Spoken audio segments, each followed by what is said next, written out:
চলো আজ তোমাদের সঙ্গে শেয়ার করি হোলির দিনে বানানো আমার তৃতীয় রেসিপি আলুর দম। ভীষণ সিম্পলভাবেই বানিয়েছিলাম। এখানে আলুগুলো ফার্স্টে সেদ্ধ করে খোসা ছাড়িয়ে নিয়েছি। এর মধ্যে একে একে নুন, হলুদ আর লঙ্কার গুঁড়ো ভালোভাবে মাখিয়ে এবার আমরা তেলে ভেজে নেব। ওপরের স্কিনটা যখন দেখবে লাল লাল হয়ে আসবে, মানে একটু ক্রাঞ্চিনেস আসবে, তখনই কিন্তু আলুগুলো ভেজে তুলে রাখতে হবে। এবার তেলের মধ্যে শুকনো লঙ্কা আর জিরে ফোড়ন দেবো, সাথে দিলাম সামান্য একটু হিং আর গ্রেট করে রাখা আদা। টমেটো বাটা দিলাম, সাথে কাশ্মীরি লাল লঙ্কার গুঁড়ো দিয়ে কষিয়ে নিয়ে দিচ্ছি 2 চামচ জিরে আর ধনে বাটা। তোমরা চাইলে গুঁড়ো ইউজ করতে পারো। সামান্য পরিমাণ চিনি আর নুন অ্যাড করব, সাথে ভেজে রাখা আলুগুলো দিয়ে বেশ ভালোভাবে মশলার সাথে কষিয়ে দিয়ে দেব জল।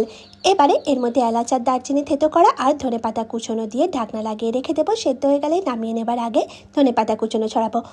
2 চামচ এখানে পাউডার মিল্ক অ্যাড করেছিলাম টেস্টের জন্য। গরম গরম আলুর দম, সাথে মশলা পুরি আর মালপোয়া, এই হলো দুপুরের খাবার।